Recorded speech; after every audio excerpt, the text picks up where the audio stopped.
Hi students, இன்னைக்கு நம்ம 12th electrostatics அப்படிங்கிற லெசன் பார்க்கலாம். ஓகேங்களா? எலக்ட்ரோஸ்டாட்டிக்ஸ். ஓகேங்களா? Electrostatics. So 12th first lesson. ஓகேங்களா? எலக்ட்ரோஸ்டாட்டிக்ஸ். இந்த எலக்ட்ரோஸ்டாட்டிக்ஸில் முதல்ல ஸ்டாட்டிக்ஸ்னால் என்ன அப்படின்னு உங்களுக்கு எல்லாருக்குமே தெரியும். ஸ்டாட்டிக் அப்படின்னா ரெஸ்ட்டு அப்படின்னு. ஸ்டாட்டிக் அப்படின்னா என்னென்னு தெரியும், ரெஸ்ட்டு அப்படின்னு தெரியும் இல்லையா? ஓகே, எலக்ட்ரோஸ்டாட்டிக்ஸில் மீனிங் என்ன அப்படின்னா, எது சார் இங்கே ரெஸ்ட்டில் இருக்குது அப்படின்னு கேட்டிங்கன்னா, சார்ஜுங்கிறது ரெஸ்ட்டில் இருக்குது. எது ரெஸ்ட்டில் இருக்குது? சார்ஜு அப்படிங்கிறது எப்படி இருக்குன்னா ரெஸ்ட்டில் இருக்குது. ஓகேவா? Charge at rest. ஓகேங்களா? ஸோ எலக்ட்ரோஸ்டாட்டிக்ஸுக்கு மீனிங் என்ன அப்படின்னா, study of electric charges. Study of electric charges. Study of electric charges at rest. Study of electric charges at rest. ஓகேங்களா? So what is electrostatics? ஸ்டாட்டிக்னா ரெஸ்ட்டில் இருக்குது. எலக்ட்ரோஸ்டாட்டிக்ஸ்னால் எது ரெஸ்ட்டில் இருக்குன்னா, எலக்ட்ரிக் சார்ஜ் ரெஸ்ட்டில் இருக்குது. எது ரெஸ்ட்டில் இருக்குது? Electric charges. இப்போ சொல்லலாம் எலக்ட்ரோஸ்டாட்டிக்ஸ்னால் என்னென்னா, study of the electric charges at rest. So இந்த லெசன் ஃபுல்லாக, எலக்ட்ரோஸ்டாட்டிக்ஸ் லெசன் ஃபுல்லாக நம்ம என்ன பண்ண போகிறோம்னா, ஸ்டாட்டிக் எலக்ட்ரிக் சார்ஜஸை பற்றி ஸ்டடி பண்ண போகிறோம். இதுலேருந்து வேறு என்னென்னலாம் தெரிஞ்சுக்க போகிறோம் அப்படிங்கிறத நான் சொல்கிறேன். என்னென்னா எலக்ட்ரோஸ்டாட்டிக்ஸ். ஸோ நோட் பண்ணி வச்சுக்கோங்க நோட்டில். ஓகேங்களா? எலக்ட்ரோஸ்டாட்டிக்ஸ் டீல்ஸ் வித் ஓகேங்களா, டீல்ஸ் வித் எலக்ட்ரிக் ஃபோர்ஸஸ். ஓகேங்களா? Electric forces, electric fields. ஓகேங்களா? அப்புறம் பார்த்தீங்கன்னா எலக்ட்ரிக் பொட்டென்ஷியல். ஸோ இதெல்லாம் நம்ம மெயினாக பார்க்க போகிறோம்.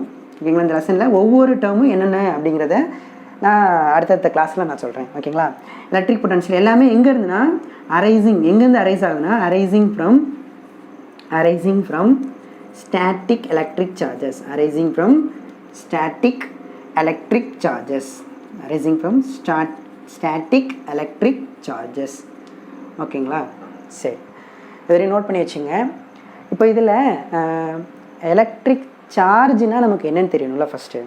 அதாவது சார்ஜ் ரெஸ்ட்டில் இருக்குது, அதை பற்றி படிக்கிற ஸ்டடி தான் நம்ம எலக்ட்ரோஸ்டாட்டிக்ஸ் அப்படின்னு நம்ம சொல்கிறோம். ஓகே, அதுலேருந்து எலக்ட்ரிக் ஃபீல்டுனா இது எல்லாமே நம்ம தெரிஞ்சுக்க போகிறோம். அதுக்கு முன்னாடி நம்ம எதை பற்றி தெரிஞ்சுக்கணும் அப்படின்னா, எலக்ட்ரிக் சார்ஜ்னா என்ன அப்படின்னு நம்ம பற்றி தெரிஞ்சுக்கணும். ஓகேங்களா? ஸோ நிறைய பேருக்கு சார்ஜோட டெஃபினேஷன் நிறைய பேர் தெரியாது. சரி, நான் சொல்கிறேன், புரிஞ்சுக்கோங்க. சரிங்களா? இதுக்கு முன்னாடி நீங்கள் படிச்சிருப்பீங்க பாசிட்டிவ் சார்ஜ், நெகட்டிவ் சார்ஜ் இப்படிலாம் படிச்சிருக்கீங்களான்னு தெரியல 11th. ஸோ இதில் பாசிட்டிவ் சார்ஜ்னா என்ன, நெகட்டிவ் சார்ஜ்னா என்ன, இதெல்லாம் நம்ம தெரிஞ்சுக்கலாம். ஓகேவா? ஸோ ஃபஸ்ட்டு சார்ஜ்னா என்ன. ஸோ சார்ஜ்னா என்ன அப்படின்னா, இப்போ எக்ஸாம்பிள் நான் வந்து இப்போ ஒரு 11th படிச்சிருப்பீங்க, விஸ்காசிட்டி அப்படின்னு ஒரு டேர்ம் படிச்சிருப்பீங்க. விஸ்காசிட்டினா என்ன? ஃபஸ்ட்டு பாயிண்ட்டே பார்த்தீங்கன்னா, viscosity is the property of ஃப்ளூயிடோட ப்ராப்பர்ட்டி தான் என்னென்னா நமக்கு விஸ்காசிட்டி. ஓகேங்களா? அது என்ன பண்ணும்? ஒன்றும் இல்லை, இப்போ வந்து எண்ணெய் கீழே ஊற்றுறோம். ஓகேங்களா? வாட்டரை கீழே ஊற்றுறோம். எது ஃபஸ்ட்டு கீழே போகும் அப்படின்னா, உங்களுக்கு வாட்ரு தான் கீழே ஃபஸ்ட்டு போயிடும். எண்ணெய் வந்து லேட்டாக தான் போயிடும். ரீசன் என்ன? அந்த எண்ணெய்க்கு வந்து ஆயிலுக்கு வந்து விஸ்காசிட்டி வந்து அதிகமாக இருக்குது அப்படின்னு வரும். ஏன்னா விஸ்காசிட்டி அதிகமாக இருக்கிறதுனால தான் லேட்டாக போகுது. விஸ்காசிட்டிங்கிற ப்ராப்பர்ட்டி அதிகமாக இருக்கிறதுனால தான் அது லேட்டாக கீழே விழுது. ஃப்ளோ அதாவது விஸ்காசிட்டினா ஃப்ளோ ஆஃப் ரெசிஸ்டன்ஸ் இல்லையா? ஃப்ளோவுக்கு ரெசிஸ்டன்ஸ் கொடுக்குறது தான் விஸ்காசிட்டிங்கிற ப்ராப்பர்ட்டி. அதே மாதிரி இப்போ இன்னும் உங்களுக்கு புரிகிற மாதிரி சொல்கிறேனே, மேக்னெட் இருக்குது. அந்த மேக்னெட்டுக்கு பக்கத்தில் நான் அயனை கொண்டு போனால் என்ன பண்ணுவோம்? அட்ராக்ட் பண்ணிடுமா? ஓகேங்களா? அப்போ மேக்னெட்டுக்கு என்ன சொல்லுங்கன்னா, மேக்னெட்டிக் ப்ராப்பர்ட்டி இருக்குது அப்படின்னு சொல்கிறீங்களா? அந்த மாதிரி சார்ஜ்னா என்னென்னா, சார்ஜுங்கிறது ஒரு ப்ராப்பர்ட்டி. சார்ஜ்னா என்ன? எலக்ட்ரிக் சார்ஜ்னா என்ன சொல்கிறாங்க? சார்ஜு அப்படிங்கிறது என்னென்னா, charge is the property. Sir யாரோட ப்ராப்பர்ட்டி? இப்போ விஸ்காசிட்டினா அது ஃப்ளூயிடோட ப்ராப்பர்ட்டி. அப்போ சார்ஜ்னா அது எதோட ப்ராப்பர்ட்டி அப்படின்னு சொன்னோம்ல. சார்ஜுங்கிறது எதோட ப்ராப்பர்ட்டி அப்படின்னா, நீங்களா ஃபஸ்ட் நான் சொல்கிறேன், charge is the property of sub atomic particles.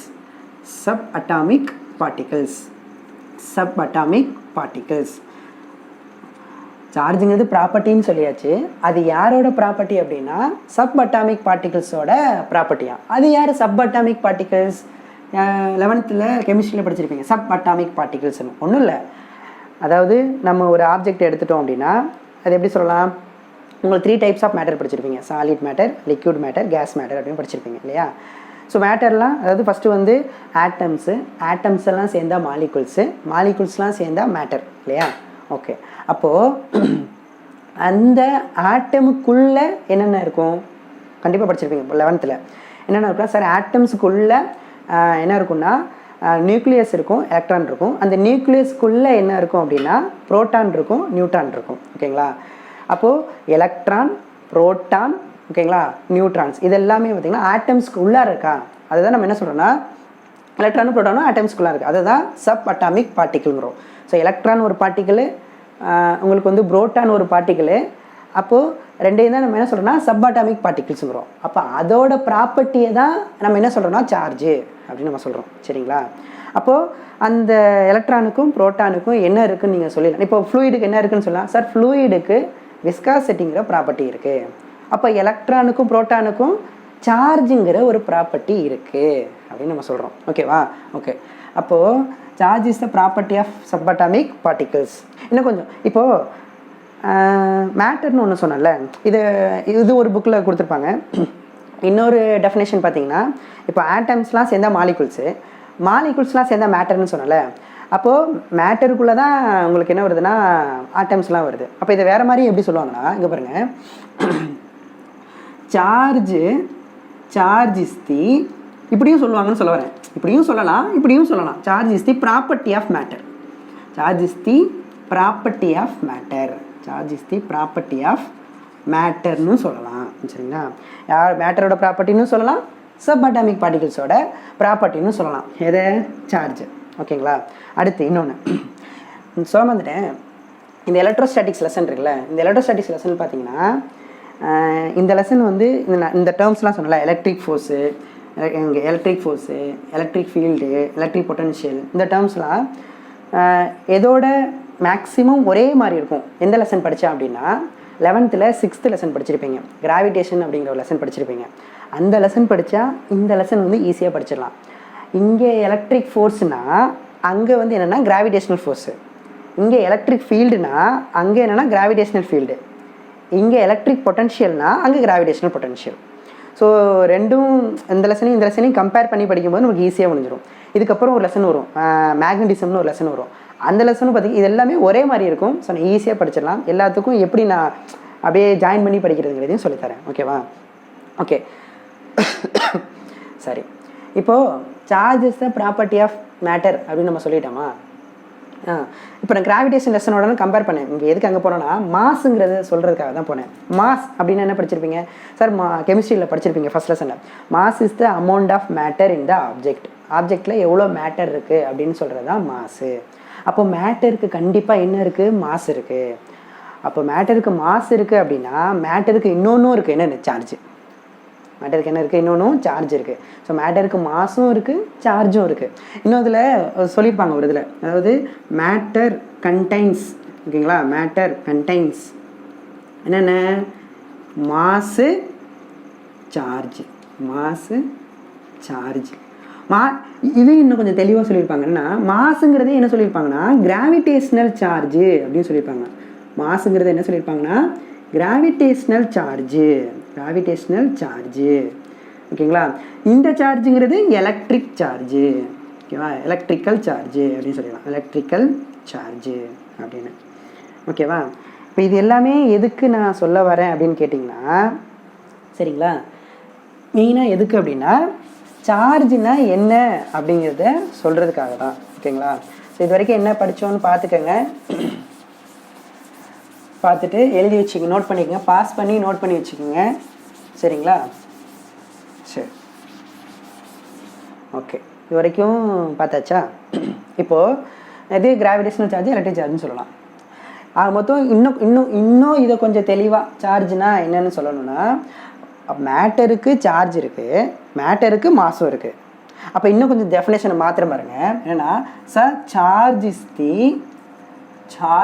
The property of charge is the property of யாரோட ப்ராப்பர்ட்டி மேட்டரோட ப்ராப்பர்ட்டி ஆஃப் மேட்டர் ஓகேங்களா மேட்டர் வந்து ஆல்சோ கண்டெய்ன்ஸ் என்னது mass so associate with mass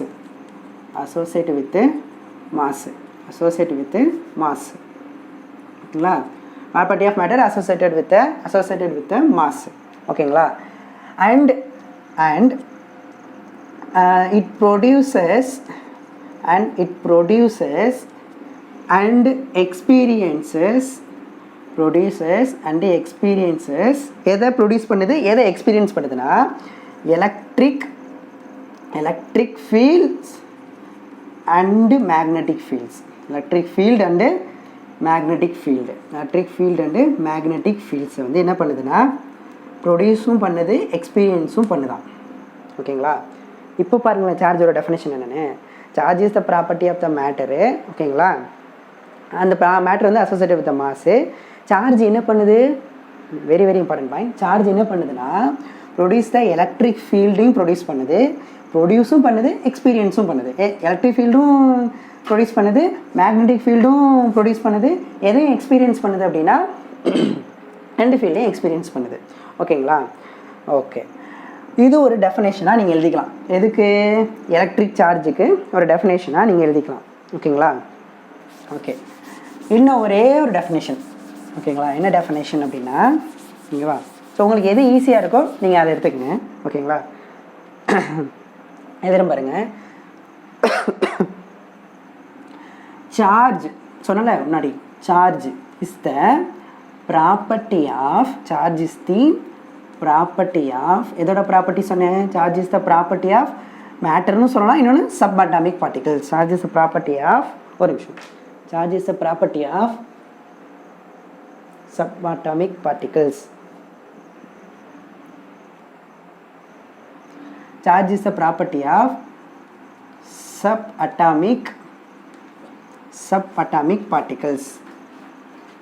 subatomic particles ஓகேங்களா that causes it ஓகேங்களா that causes it to experience என்ன எதை experience பண்ணுதுன்னா to experience a force when it placed in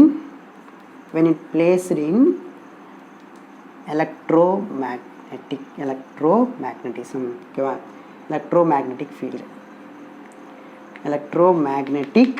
electromagnetic field ஓகேவா ஒன்றும் இல்லை இது யாரோட ப்ராப்பர்ட்டின்னு சொன்னோம் சப்அட்டாமிக் பார்ட்டிகல்ஸோட ப்ராப்பர்ட்டின்னு நம்ம சொன்னோம் இல்லையா ஓகே சப்அட்டாமிக் பார்ட்டிகல்ஸோட ப்ராப்பர்ட்டி இந்த சார்ஜை வந்து நம்ம எலக்ட்ரோமேக்னெட்டிக் ஃபீல்டில் வைக்கும்போது அது எதை எக்ஸ்பீரியன்ஸ் பண்ணுதுன்னா ஒரு ஃபோர்ஸை எக்ஸ்பீரியன்ஸ் பண்ணுது ஓகேங்களா இது ஃபோர்ஸை எக்ஸ்பீரியன்ஸ் பண்ணுது ஸோ இவ்வளோ தான் சார்ஜுக்கான டெஃபினேஷனே இவ்வளோ தான் சரிங்களா ஸோ பாஸ் பண்ணிக்கோங்க நோட் பண்ணிக்கோங்க இப்போது சார்ஜுன்னா ஒரே ஐடியா அது வந்து ப்ராப்பர்ட்டி யாரோட ப்ராப்பர்ட்டி மேட்டரோட ப்ராப்பர்ட்டின்னு தெரிஞ்சுக்கங்க சரி இது வந்து எப்படி எலக்ட்ரிக் ஃபீல்டை ப்ரொடியூஸ் பண்ணுது எப்படி மேக்னெட்டிக் ஃபீல்டை ப்ரொடியூஸ் பண்ணுது அப்படின்னு நம்ம தெரிஞ்சுக்கணும் அதே மாதிரி எலக்ட்ரோ மேக்னெட்டிக் ஃபீல்டை நம்ம வைக்கும்போது எப்படி வந்து ஒரு ஃபோர்ஸை வந்து இது வந்து க்ரியேட் பண்ணுது அப்படிங்கிறதையும் நான் சொல்கிறேன் சரியா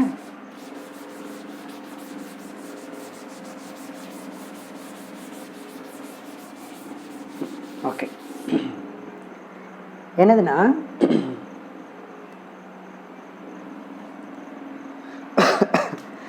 இதையும் நோட் பண்ணிக்கங்க ரொம்ப ரொம்ப இம்பார்ட்டண்ட்டான பாயிண்ட்டு என்ன அப்படின்னா charge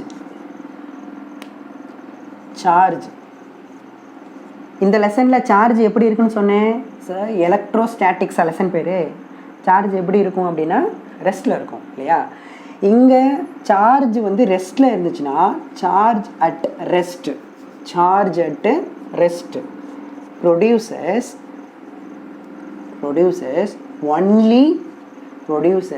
only electric field very very important produces only electric field ஓகேங்களா சார்ஜ் வந்து ரெஸ்ட்டில் இருக்குது சார்ஜ் வந்து ரெஸ்ட்டில் இருக்குது அப்படின்னா எதை மட்டும்தான் ப்ரொடியூஸ் பண்ணும் அப்படின்னா எலக்ட்ரிக் ஃபீல்டை மட்டும்தான் ப்ரொடியூஸ் பண்ணும். அப்போ சார்ஜ் மோஷனில் இருந்தால் சார், சார்ஜ் வந்து மோஷனில் இருந்தால், charge in motion, charge in motion, மோஷனில் இருந்துச்சுன்னா produces electric and magnetic field, produces electric and magnetic fields. ஓகேங்களா, electric and magnetic field note பண்ணுங்கள். சார்ஜ் வந்து ரெஸ்ட்டில் இருந்துச்சுன்னா இட் ப்ரொடியூசஸ் ஒன்லி என்ன ஃபீல்டு, எலக்ட்ரிக் ஃபீல்டு. இதே வந்து மோஷனில் இருந்துச்சுன்னா ப்ரொடியூசஸ் எலக்ட்ரிக் அண்டு மேக்னெட்டிக் ஃபீல்டு. ஓகேவா? ஓகே.